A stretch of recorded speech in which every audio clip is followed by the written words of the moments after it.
Hi guys, Rob here from Australia. Which I've been sent a few questions from Joe from the American Budgerigar Society. So they printed an article of mine on feather, and he had a few other questions that he would like answered. So I said to him, instead of me just answering the questions in written form, I'll just put them on a Zoom meeting as such, or a Zoom answering to them. So what I'll do is I'll just answer the questions as they ask them.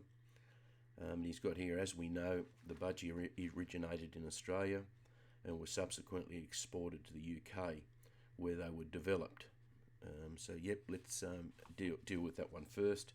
Well, the first birds that were taken to the US, to the UK, I should say, the US, I've got that on my mind, were taken there by a bloke by the name of John Gould. Now, we in Australia, we had a thing called the Gould League of Bird Lovers, which I, as a kid, like 60-something years ago, I was a member of that. Not that I got too involved, but I did have a badge. So anyway, and that was in 1840. So that was the first lot of birds that went to the UK. So after that, they were exported in their thousands from Australia. So that was the wild bird that you can see in the shots there. So that was in the sort of the mid 1800s, I guess. So that was where we started to get varieties and bits and pieces turning up in the UK. And then, of course, the exportation was stopped completely in 1894 by the Australian government, being that they were quite concerned about the numbers of native birds being depleted. So that's basically the background of it. I've got a few birds there that I'll just play along as we go, and you can might make it a little more interesting if you see a few. These are just babies. This one. There's a nest, nice look, a strong nest, but it's getting a bit off it. There's a few feeding. I'll just leave it on that. That's one of the babies from last year. So it's got here, would you give an overview of the history of this, which I've done, and comment on how the exhibition budgie had progressed in Australia and the impact of importing birds back to Australia from the UK. All right, well, the birds in Australia were, like, in the time when I started importing birds, or had an importation from the UK to Australia, was back in 1990.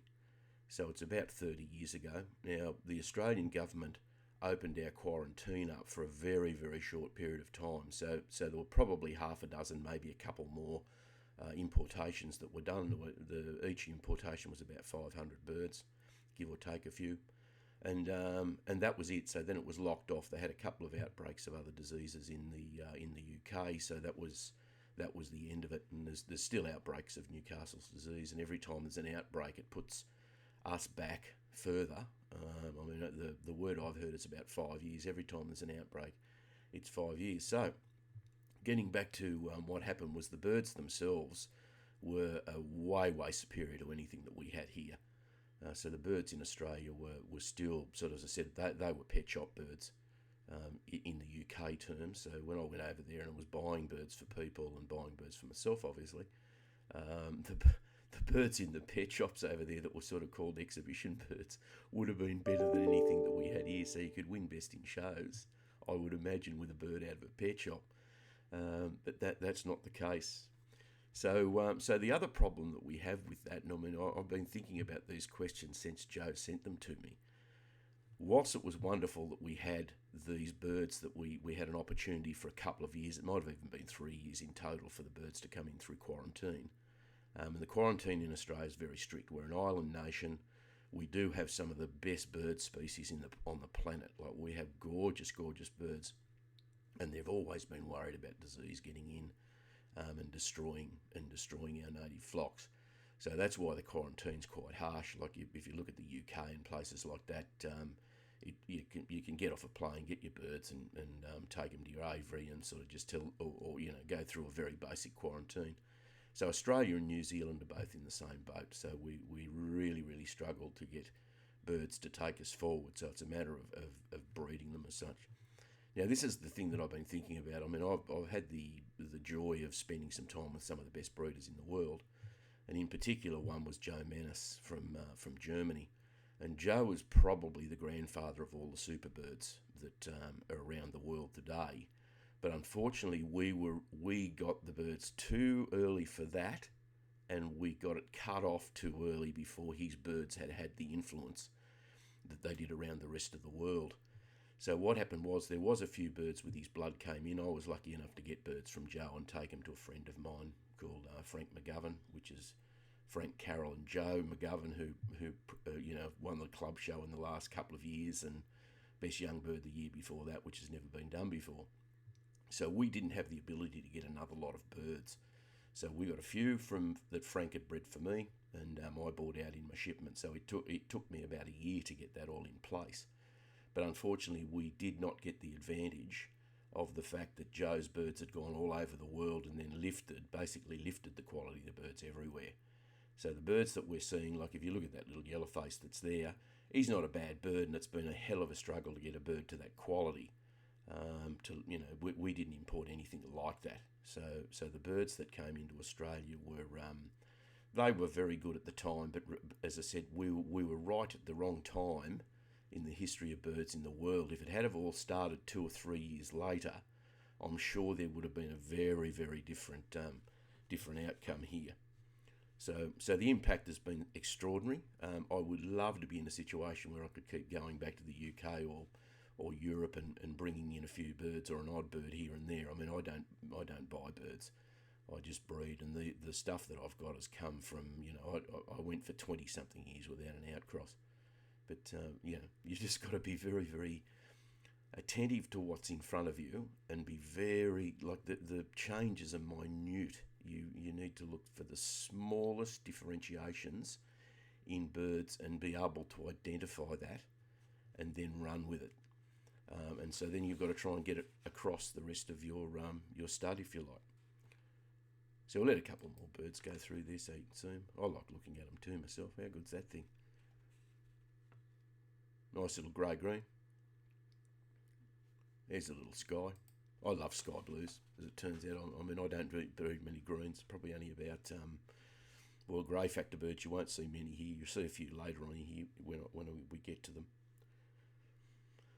Okay, so we'll go through that. The other thing is, I should say that I was in the UK and Germany and places like that when the first Spangles arrived, which they came from another guy I know pretty well, which is Rolf Christensen. He bought the Spangles from Australia to Switzerland, so he exported them from here as pets. So they were what he called them were pet birds, and they let him take a number of out when he was basically going back to live in Switzerland. And so he took the Spangle variety, which that actually came here in Australia. That was a mutation that arrived here, just in an aviary. And Spangle was sort of a combination of many birds that were in an aviary, so it was just a random luck, if you like. And so the way it went. So, but as I said, I saw the Spangle in the early days where it arrived as a pet bird, and it was only a matter of a couple of years. And I see one with Harry Bryan in the UK. It was actually won a show with it, so it was the best bird in show, which just shows you the strength of the birds that were over there. Like the other thing that I will say is the Europeans, and Joe in particular, they would use anything to anything, right? So the variety didn't matter; it was a matter of taking the bird forward. And of course, there's some great breeders around now. Like you see a lot of good birds all over the world. Okay, here's the question: is what enabled the Brits, in your opinion, to take the budgie this far, as opposed to it happening in its own native land? All right, there'll be some people that'll love me for this, and there'll be some people who'll probably question it. All right, the Brits are the best small animal breeders in the world.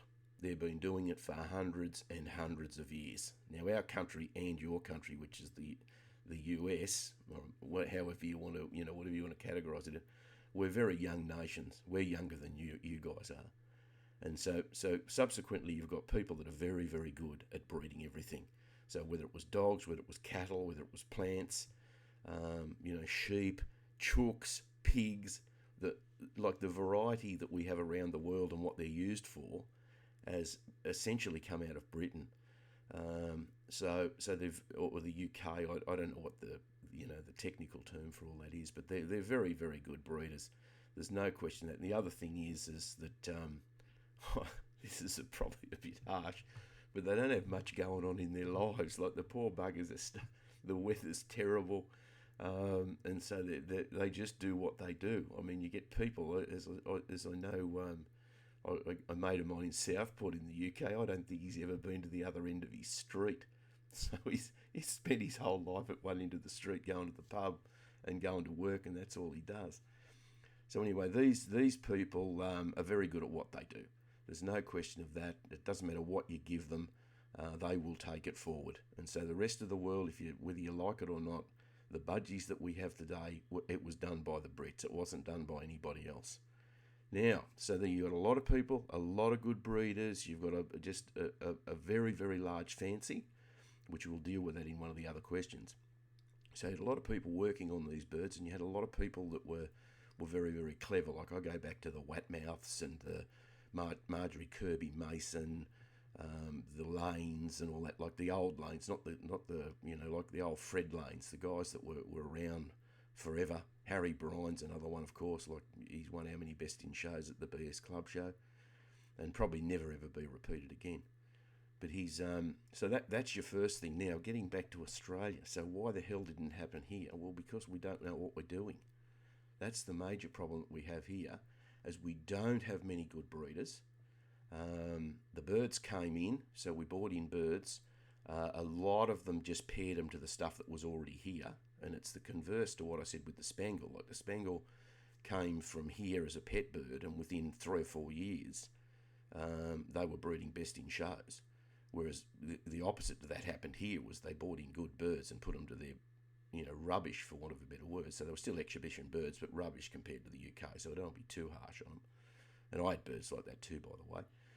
So the biggest mistake people made was, they'll go, oh, well, I can't afford to buy this, that, and the other. I'll buy 2 cockbirds and bring the cockbirds in and put them all over their stuff. And of course, as soon as you use the birds, half of the genetics has disappeared.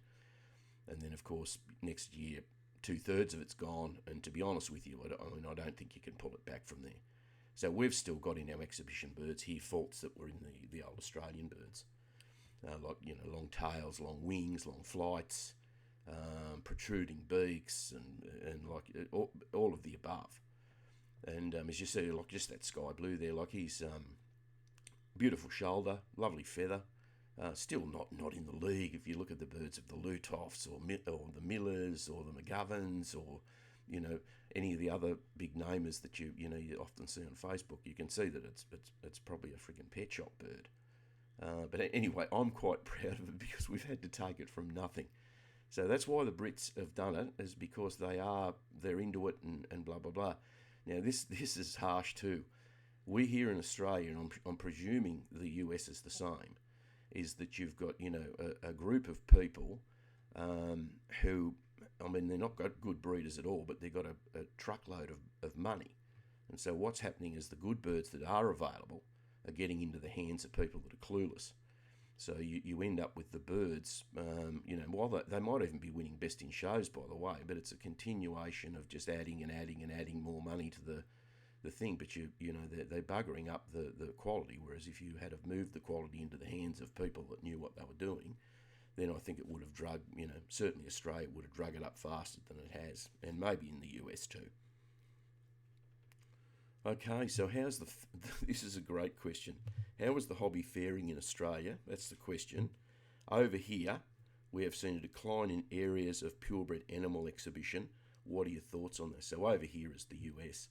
I get texts or face, whatever the messages are that come under Facebook. Messenger, let's go with that. So I get messages from all over the world, and as it turns out, at the exhibition budgies and things are generally in decline, which is a shame. I don't know the exact figures here in Australia, but I'd say that the hobby at the moment is probably only 20% of what it was 20 years ago. So we've lost 80% in numbers of the hobby. I know in the US that's the same. I know the numbers in the UK are terrible. I was over there probably 3 or 4 years ago, and it's turned into an old person's hobby. So there's not, the people that have kept birds all their life, they're still breeding birds, but unfortunately the older guys are passing away or passing on, or they're retiring or whatever. So the birds are gone. There's no one coming in the bottom end to replace it. So my thoughts on that is I don't think the people that are running the fancy anywhere in the world are addressing the problem. And the problem is there's no one coming in the bottom end. Like over here, they've had a look at the thing and they've gone, oh, it's an old person's hobby, so we need to, obviously promote it to old people. And unfortunately, this is a hobby that you've got to get animal keeping into young people's hands, like your kids, schools, that sort of stuff. And I'll bet you everyone that's watching this that's my age, which I'm 65 plus, I'm on the slippery slide. So I've kept birds all my life. Like I'm 53 or 52 or 3 years into budgies. Like that's I've had a couple of goes at them, by the way. The first lot, and then I went away and worked for all over the world for a while, and then I come back. But and then I got my kids into birds, and I've kept canaries, I've had pigeons, I've had parrots, I've had all sorts of things, finches in particular. That's probably got me my love for birds. But so you've got, and the people that come back to birds when they're in another position to do it, they've had birds when they were younger. So what's happened is there's just they've missed generations of people. Now the other thing that I have a problem with is, like, I've got a marketing background, and that I see that they I know you guys don't, and I know the BS in the UK are still putting their magazine out. And I know from a lot of places around the world where they've actually stopped printing the magazine now and do the thing online and email it out. And you go, well, how the hell is that going to get into anybody's hands that doesn't already keep birds? I mean, that's just stupidity. You need to have magazines out there. You need to, whatever you need to do for your subscriptions, you need to print half as many again as a minimum, and drop the things to schools and libraries and pet shops and places where someone might pick the thing up and go, oh, hang on a minute, I didn't know this even existed. I had a guy, one of the restaurants I owned years ago, I had a budgie book in there that I used to, at quiet night, I'd have a bit of a flick through it, and he said, oh, what's that? And I told him about exhibition budgies. Bugger me, 3 weeks later, he came in and he'd bought the book from somewhere. So he'd gone to a place and he'd bought the book, and then he was interested in what was going on. I don't know whether he ever kept budgies later than that, but I don't know. My kids all keep something. Like, I've got one that's right into chooks. So they have exhibition chooks, and they breed them and they take them all over the place. And I've got another one that breeds ducks. So, and my son, who lives in the city, the poor bugger, he's into dogs and bloody ferrets and all sorts of things. So I'm sure the love of animals has come from the family. And as I said, we didn't know any better because we didn't have anything else. We only had animals and stuff because there was no televisions, and certainly in Australia. So there's the first part of it. Now the second thing is, I don't see the fancy doing anything at all to make the fancy better for the fanciers or the birds. Like, that should be their prerequisite. Like, we're here in Australia. I mean, they change the show cage every couple of years. I mean, it's just pure madness. Like, we've got, you start out with a show cage that's worth, $25-30 or whatever it is, and then they tell you that they're going to change the show cages. So they've changed the fronts, they've changed the perches, then the perches were wrong, so they put them back where they were. And as soon as you do that, you're just eliminating a whole heap of people who have gone, well, hang on, I'm not going to go through the expense of continuing to do this. And it's not a cheap hobby either. So what are my thoughts? There's my thoughts. I think we need to have a serious think about what's going in the hobby, and have a look at the information in front of you. Like, ask the people, where did they come from? Like, don't go, okay, you're an old bloke, so it's an old bloke's game or an old person's game. And the other thing is it's not a cheap hobby. It is for me, because I don't buy anything. I don't buy birds, that's for sure. Like, some of the prices for birds in this country are madness. It'd be cheaper to race Formula One racing cars than it would be to get into the top end of budgies. Like, it's turned into the strangest thing ever. Like, the auctions that go here in Australia are just a madness. Like, the amount of money that people are paying, and just randomly for one bird. I mean, I've never read anything where it says just buy one bird and put that into your stud and you're going to be successful. I mean, read all the books and all the information on inbreeding and taking a flock forward, or cows forward, or sheep forward, or whatever. But that's the one thing, is that they need to be a little bit more sensible about going forward. The old days it was fine because there was no competition. There is so much competition now. So whether it's golf, whether it's sport, whether it's taking your kids to get piano lessons, or your big son doing his ballet lessons or whatever is trendy these days. There is so much competition.